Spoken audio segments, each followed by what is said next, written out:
Om Shanti. Good morning. आज बाबा की 16/6/2021 की वाणी है। आज बाबा ने सुनाया कि तुम्हारे पास अविनाशी ज्ञान रत्नों का खजाना है, क्योंकि ज्ञान का सागर शिव बाबा स्वयं हमारा हो गया। लोग तो उसे ढूंढते थे, लेकिन वो हमें अपना बच्चा बना लिया। तो बाबा ने कहा, जो ज्ञान है, जो खजाना है, उसे जितना बांटेंगे उतना बढ़ेगा। वैसे भी कहते हैं ना कि धन दिए धन ना खुटे। खुटे मना जितना दान करेंगे उतना बढ़ता है, घटता नहीं है, खत्म नहीं होता है, कम नहीं होता है। तो इसलिए तुम्हारे पास जो भी आए खाली हाथ ना जाए, कुछ न कुछ उसे दे करके भेजना है। दाता के बच्चे हैं ना, इसलिए देवताओं के हाथ सदा देने वाले होते हैं, मांगने वाले नहीं होते हैं। भक्त मांगते ही रहते हैं भगवान से, लेकिन भगवान सदा देते ही रहते हैं। इसलिए बाबा ने कहा, तुम्हारे पास से कोई खाली ना जाए। दूसरी पॉइंट बाबा ने सुनाया कि हम विश्व के मालिक बनने वाले हैं, लेकिन हमारे 63 जन्मों के हिसाब किताब है, कर्म भोग है। उस भोगना को खत्म कैसे करें? आत्मा और शरीर, जब आत्मा शरीर में है तो उसे दुख और सुख की फीलिंग आती है, भोगना भोगती है। लेकिन संगम युग पर जो बाबा ने हमें ज्ञान दिया, नॉलेज दिया कि जैसे एक वृक्ष है, उस वृक्ष का जो बीज है वो नीचे है और वृक्ष ऊपर है, फलीभूत होता है। ऐसे ही जो बीज है शिव बाबा, वास्तव में तो ये उल्टा कल्प वृक्ष है, और बीज में सारी नॉलेज होती है उस वृक्ष की।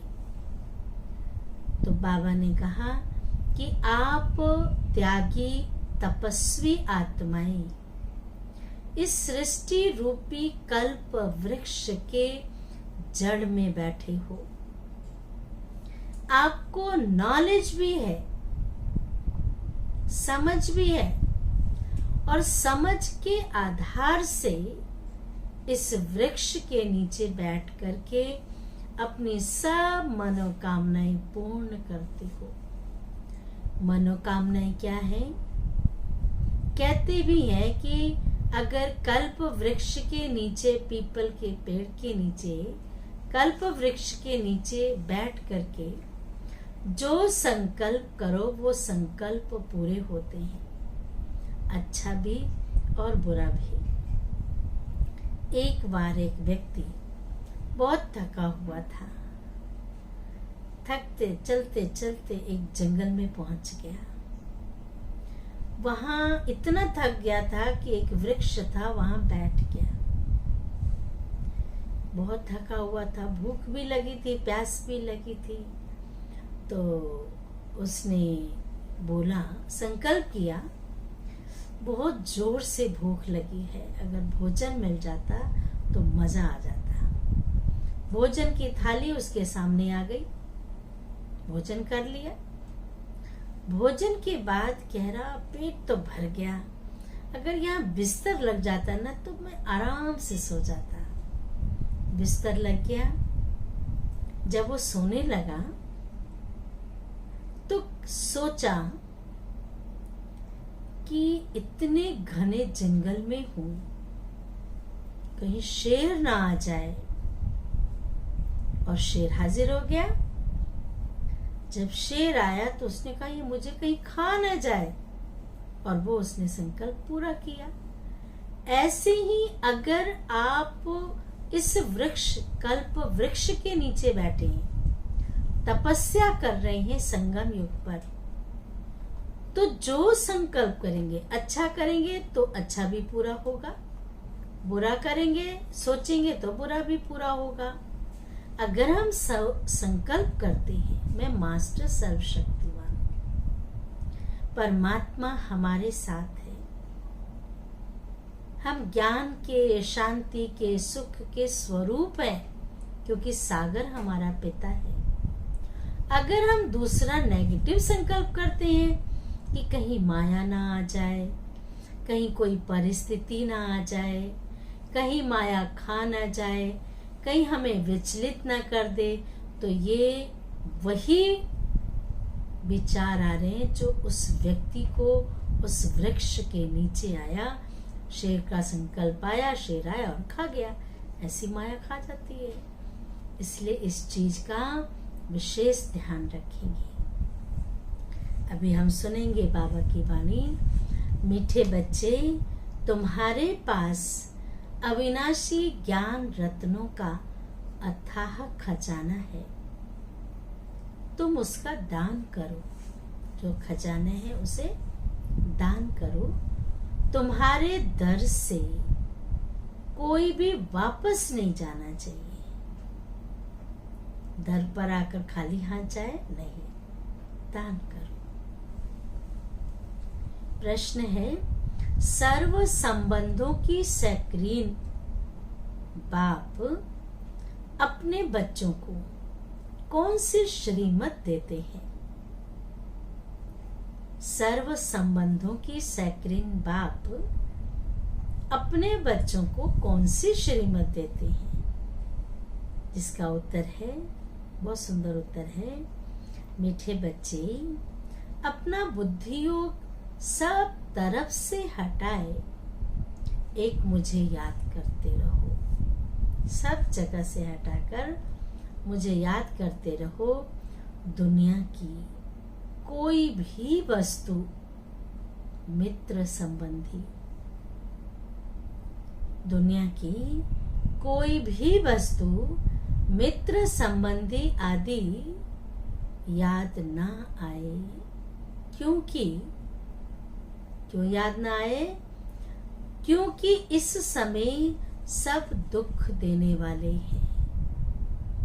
जिसको याद करेंगे, याद में आंसू आएंगे, रोना पड़ेगा, दुखी होंगे, दुख देने वाले हैं।